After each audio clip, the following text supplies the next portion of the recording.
Tovino is A young boy, Irinjalakuda എന്ന് പറയുന്ന സ്ഥലത്ത് ജനിച്ചു വളർന്നൊരു ഒരു ഒരു ഒരു ക്രിസ്ത്യൻ ഫാമിലിയിൽ, ഓക്കെ, ഒരു പ്രോപ്പർ ഒരു ഫിലിമായിട്ട് ഒരു ബന്ധമില്ലാത്തൊരു ഫാമിലിയിൽ ജനിച്ചു വളർന്ന് അത് കഴിഞ്ഞിട്ട് ചെന്നൈ, കോയമ്പത്തൂരിൽ പോയിട്ട് you did engineering, electrical engineering,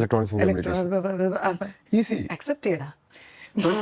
okay okay, രണ്ടും വേറെ വേറെയാണോ? ഇലക്ട്രോണിക്സ് ആൻഡ് കമ്മ്യൂണിക്കേഷനും ഇലക്ട്രോണിക്സ് ആൻഡ് ഇൻസ്ട്രുമെന്റേഷൻ ഉണ്ട്, ഇലക്ട്രിക്കൽ ഉണ്ട്, അങ്ങനെ കുറെ ഉണ്ട്. എഞ്ചിനീയറിംഗ്. അതെ അതെ തമിഴ്നാട്ടിൽ യു ഡിഡ് എഞ്ചിനീയറിംഗ്, അത് കഴിഞ്ഞിട്ട് കോഗ്നിസന്റിൽ വർക്ക് ചെയ്തു ഇൻ ചെന്നൈ. ഇതിന്റെ ഇടയിൽ അഗൈൻ ആ ഒരു മോഹം വന്നിട്ട് യു ബിക്കെയിം എ മോഡൽ.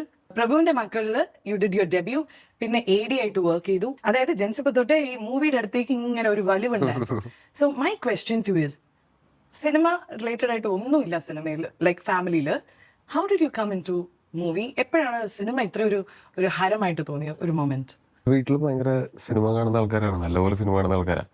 ചേച്ചിയും ഞാനും ചേട്ടനൊക്കെ ജനിക്കുന്നതിന് മുമ്പ് ഇവര് തിയേറ്ററിൽ പോയിട്ട് എല്ലാ ആഴ്ചയും സിനിമ കണ്ടുകൊണ്ടിരുന്ന ആൾക്കാരാണ് അപ്പനും അമ്മയൊക്കെ. പിന്നെ അവര് വീട്ടില് VCP ഉണ്ടായിരുന്നു, വീഡിയോ കാസറ്റ് പ്ലെയർ. അപ്പോൾ വീഡിയോ കാസറ്റ്സ് റെന്റ് ഔട്ട് ചെയ്ത് എല്ലാ ആഴ്ചയും ഒരു വീക്കെൻഡ് ആയി കഴിഞ്ഞാൽ വീഡിയോ കാസറ്റ്സ് റെന്റ് ഔട്ട് ചെയ്യാന്നുള്ള ഞങ്ങളുടെ വീട്ടിൽ ഞാൻ എനിക്ക് ഓർമ്മ വെച്ച കാലം മുതലേ ഉള്ള.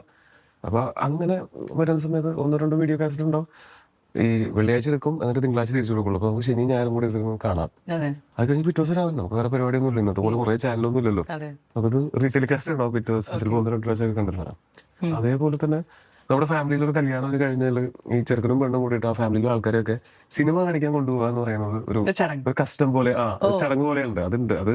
അപ്പൊ ഏതെങ്കിലും കല്യാണം കഴിഞ്ഞാൽ എന്നാ സിനിമയ്ക്ക് പോണേ എന്നുള്ളൊരു ചോദ്യം എല്ലാവരും കൊണ്ടുപോകണം. അപ്പൊ ഈ ചെറുപ്പം മുതലേ സിനിമ എന്ന് പറയുന്ന ഒരു മാധ്യമത്തിനോട് ഭയങ്കരമായിട്ടുള്ള ഇഷ്ടമുണ്ട്. പക്ഷെ അത് ഇതിലേക്ക് വരണമെന്നോ അല്ലെങ്കിൽ ഇതിലെന്തെങ്കിലും ആവണമെന്നൊക്കെ ഉള്ള ചിന്തയൊക്കെ പിന്നീട് ഏതോ ഒരു സമയത്ത് വന്ന് ഞാൻ മറ്റേ പണ്ട്. അപ്പൊ ഫാമിലിയിൽ ആരായിരുന്നു ഇതിന് എഗൻസ്റ്റോ ഫോറോ അങ്ങനെ എന്തെങ്കിലും ഉണ്ടായിരുന്നോ? ഞാൻ ഇത് ആദ്യമായിട്ട് പറയുന്നത് എനിക്ക് തോന്നുന്നു ലിഡിയയുടെ അടുത്ത് തന്നെയാണ്. ഞാൻ അവളെ ഏറ്റവും കൂടുതൽ വെറുപ്പിച്ചിട്ടുള്ള സിനിമയുടെ കാര്യം പറഞ്ഞിട്ടായിരിക്കും. അവൾ കുറച്ചും കൂടെ ന്യൂസ് ഒക്കെ കാണുന്ന പോലത്തെ ആളാണ്, സിനിമയേക്കാൾ കൂടുതൽ ന്യൂസ് പ്രിഫർ ചെയ്യുന്ന ആൾ.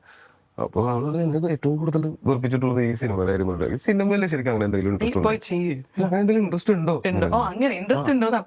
അപ്പൊ ഞാൻ ഇങ്ങനെ നിങ്ങൾക്ക് മനസ്സിലായി, ഞാൻ അവളോട് പറഞ്ഞിട്ടുള്ള അത് ഇൻട്രസ്റ്റ് ഉണ്ടോന്ന് വെച്ചാൽ അത് എങ്ങനെ അറിയില്ല. അതങ്ങനെ നമ്മളങ്ങനെ സിനിമയായിട്ട് ബന്ധമില്ലാതെ നമ്മളിങ്ങനെ അത് അവൾക്കും അറിയില്ല ഞാൻ എനിക്ക് ആക്ടിംഗ് ആണോ ഡിറക്ഷൻ ആണോ എന്താണ് താല്പര്യം, അല്ലെങ്കിൽ എന്തെങ്കിലും വേറെ എന്തെങ്കിലും ആണെന്ന് അറിയില്ല.